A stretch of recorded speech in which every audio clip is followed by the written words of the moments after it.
Hey kids, Flexing Teacher Weber here. Hope you're having a good day. This is the second video on triangular prisms. In our first video, we did the surface area of the Toblerone chocolate bar.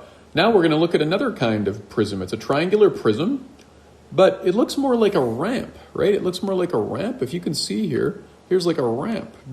So you could like drive your Hot Wheels car over that. So there's a ramp, right? Now let's look at what makes up this ramp. Of course, the ramp has a rectangle. And then on the bottom of the ramp, there's a rectangle. On one of the sides, there's a rectangle. And then look at what makes up the front and the back. The front is a very snazzy right triangle, right? And the diagonal of that ramp, what makes the ramp is the actual hypotenuse of the right triangle.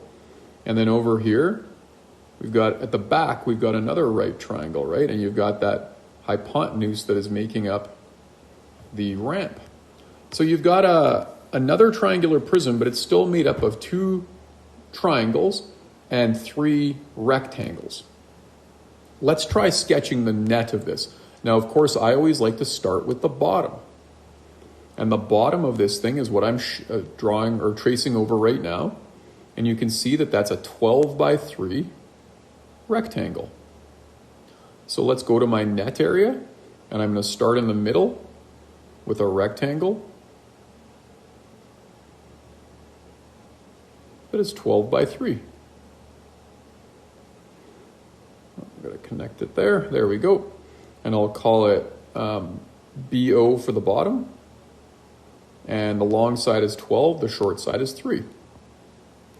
So start with the bottom. Now what I'm going to do is I'm going to draw the front. The front part is the part that's closest to me.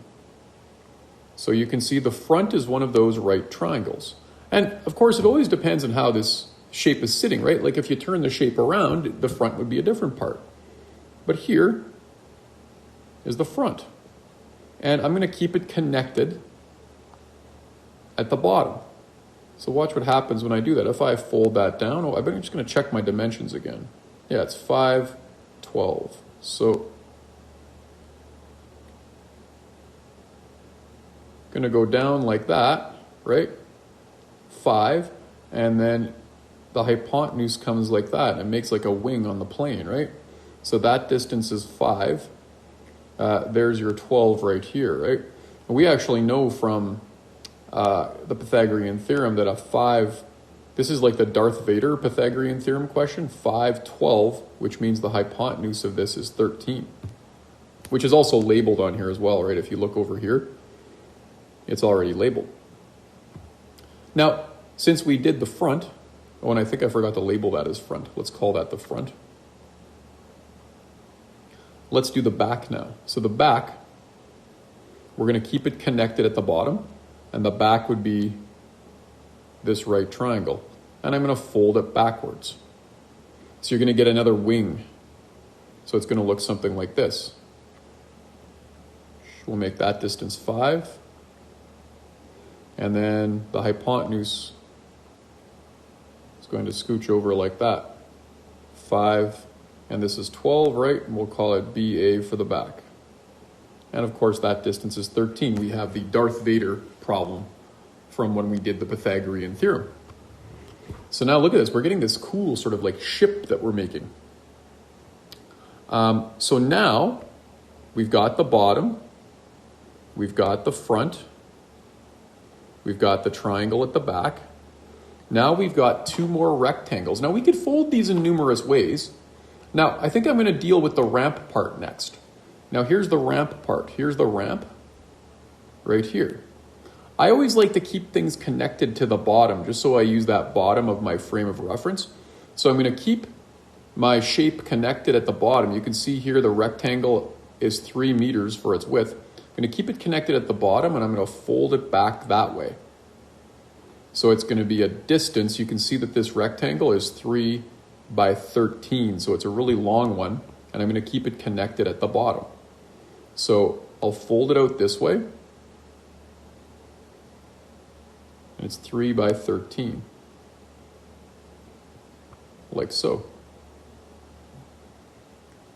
That's 13, and that's 3, and I'm going to call it SI for the side.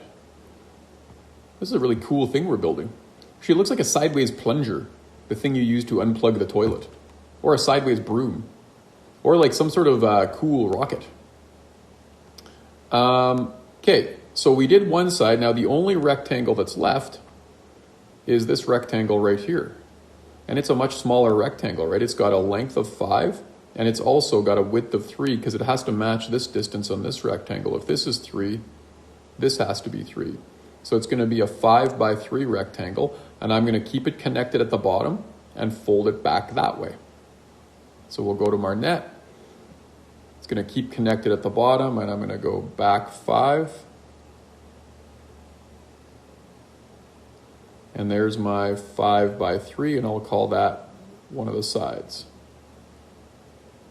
So there's one version of the net of this triangular prism, and you can see you've got 3 rectangles. 1, 2, 3. And you've got 2 right triangles, right? And it makes sort of like a cool rocket ship or spaceship, or I don't know, all kinds of things you can picture here. All right, let's calculate the surface area now. And I'm going to start with the rectangles. So I'm going to label that as rectangles. And this time, because we've taken the time, I just had lunch.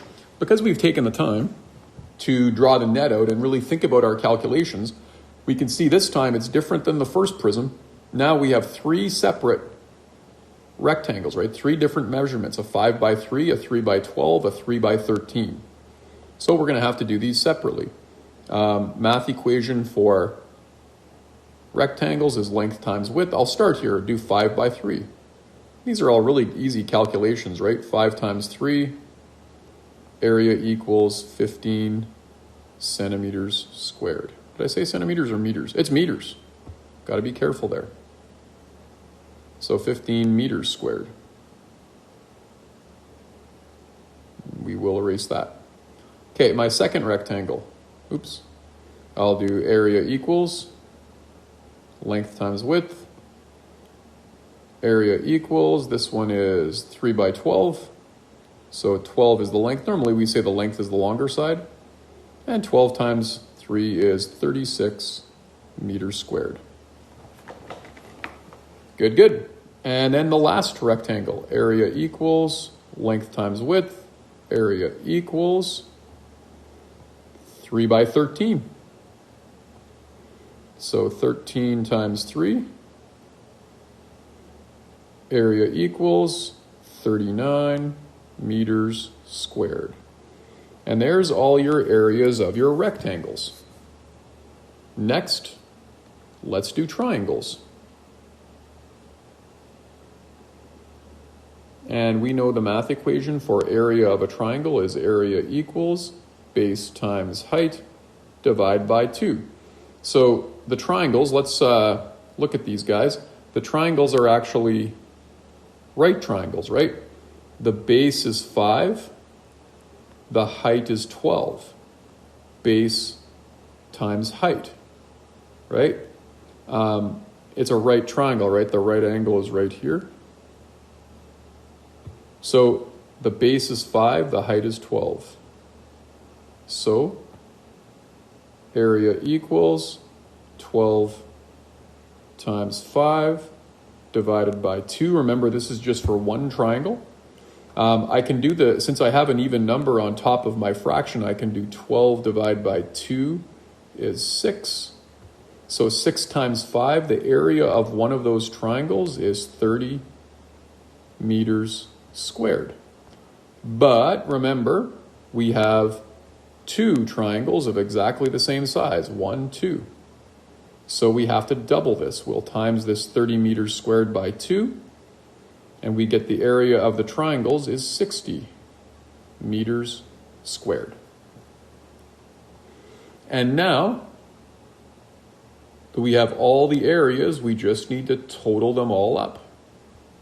So I can do 60, 39, 36, 15. And add up those bad boys. 9 and 6 is 15, plus 5 is 20. I'll write the 0 down, carry the 2. 6 and 2 is 8. 6 and 6 is, or 3 and 3 is 6, so 8 and 6 is 14, 15. The total of this prism, the total area, is 150 meters squared. Okay, that would be a massive ramp. And why would we want to know the surface area of this? Maybe we wanted to cover it all with paint, certain color of paint. And the fact that we know the parts, we might not want to paint the whole thing, right? So how much paint will we need? Well, we might not need to paint the bottom, right? So we could leave off 36 meters squared from our area. So that's why we want to be able to calculate the parts of this as well. But the total is 150 meters squared. Take note of the work we're doing, right? Make sure you use your math equations. Make sure you substitute. Make sure you work down the page. Show your units of measurement. Label what you're doing. That's what makes a quality solution, right? It's not just about getting the answer. It's about a quality solution. I've got a couple triangular prisms for you to work on today. I hope this video helps. That's all for now. Flexing Teacher Weber out.